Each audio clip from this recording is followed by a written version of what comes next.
da série de livros de romances de Emmanuel, Renúncia, psicografia de Francisco Cândido Xavier, pelo Espírito Emmanuel.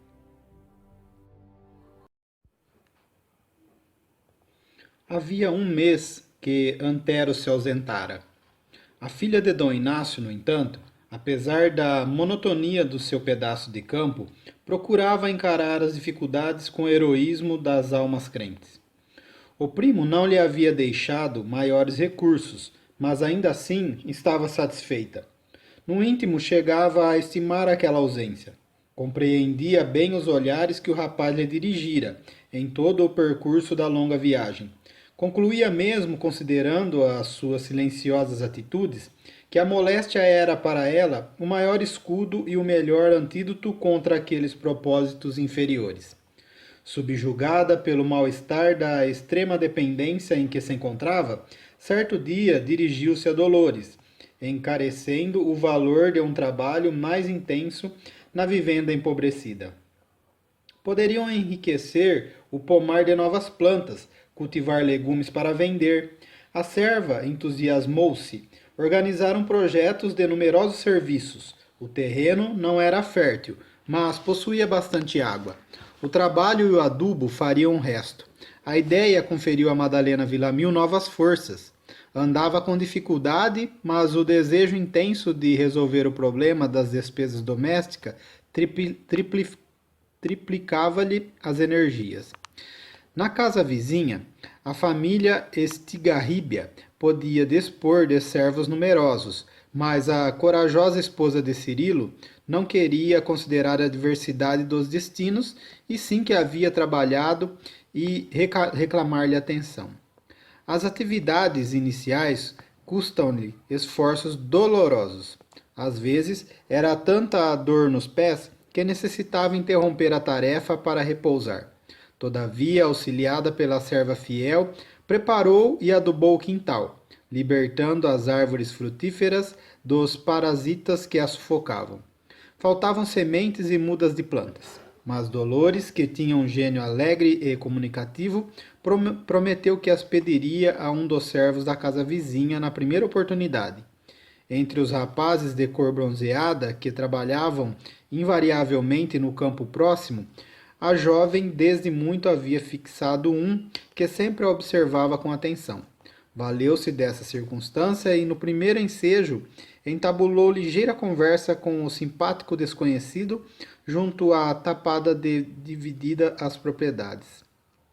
Tratava-se de um semiliberto da família Estigarribia, que chefiava os companheiros de serviço. Ele e os subordinados não eram escravos propriamente, mas haviam nascido cativos em colônia portuguesa. Dom Diego e o filho Dom Alfonso tinham grandes interesses no tráfico de homens livres e haviam selecionado os melhores operários para os labores da grande fazenda de Castela a Velha.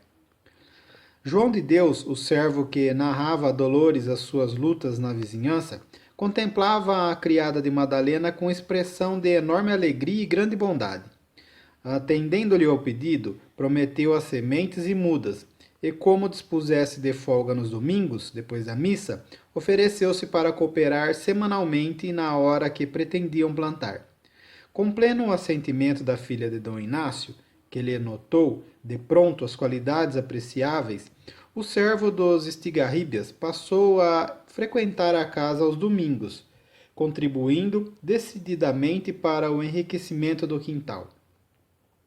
Horas a fio, João de Deus historiava às duas mulheres o martírio dos cativos nas colônias remotas. Elas mal continham o seu assombro.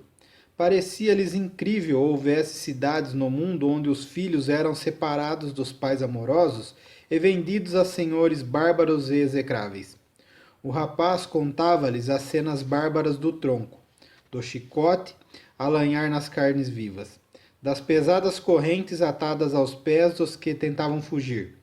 Aquelas narrativas levavam ao coração da esposa de Cirilo indefiníveis consolos. Considerava que havia terras onde mourejavam criaturas muito mais sacrificadas e sofredoras do que ela própria. Confidencialmente, João lhes explicava sua condição pessoal. Em verdade, não havia cativeiro ali na fazenda, cumprindo-lhe, todavia, proceder e agir como escravo dos estigarríbias, se não quisesse voltar à colônia para ser talvez posto a ferros. Nada valeriam reclamações, pois Dom Diego era irmão de um bispo assaz poderoso. Conquistara-lhe simpatia e por isso aprendera a ler e contar, assumindo então o cargo de feitor. Para Madalena, essas confidências acarretavam sempre veladas consolações. E foi com bons olhos que notou a crescente afeição do jovem par. Somente depois de 3 meses de boêmia e aventuras em Madrid, na perniciosa comparsaria de Frederigo e Zaza, voltou Antero à casa, completamente modificado em seus hábitos e atitudes. Não comentava senão as vantagens do ouro fácil e explanava largos projetos para a aquisição de minas em Potosí. A transformação da humilde herdade surpreendeu-o. Em todos os recantos havia alguma coisa diferente. Ali a água multiplicara benefícios ao solo. Aqui surgia um canteiro de legumes. Acolá as árvores pareciam mais verdes e vigorosas. Miraculosas mãos haviam tratado a terra empobrecida. Acentuando o quadro agradável, Madalena estava mais bela, embora lhe pairasse no rosto, invariavelmente, um véu sutil de invencível tristeza. Sua saúde melhorara de modo geral. Já podia permanecer de pé mais de 1 hora sem necessidade de repousar. Consagrava-se ao lar e à filha com heróico devotamento. Antero de Oviedo, contemplando-lhe a feição de Madonna, sentiu reavivar-se a paixão que o atormentava desde a infância. No segundo dia de sua chegada, procurou entreter com ela afetuosa palestra, minudenciando o êxito superficial das suas transações em Madrid.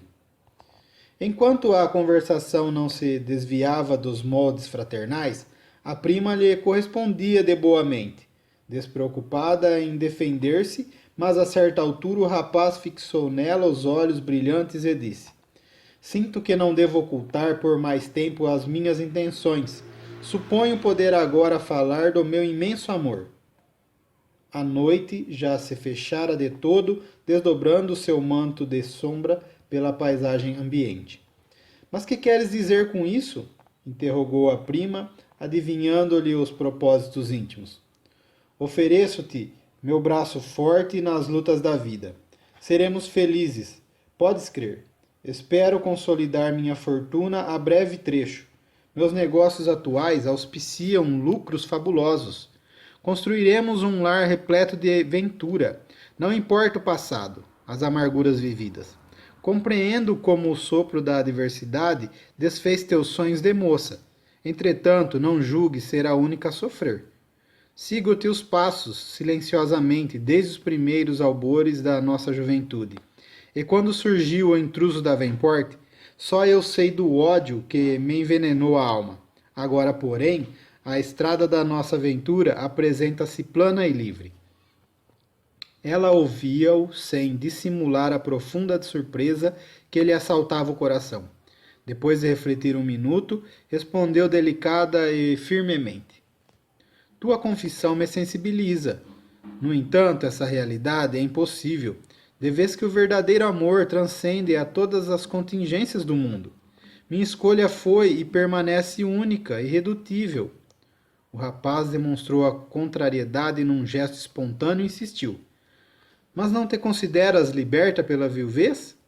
Não seria loucura consagrar o resto da vida ao luto e às lembranças da morte?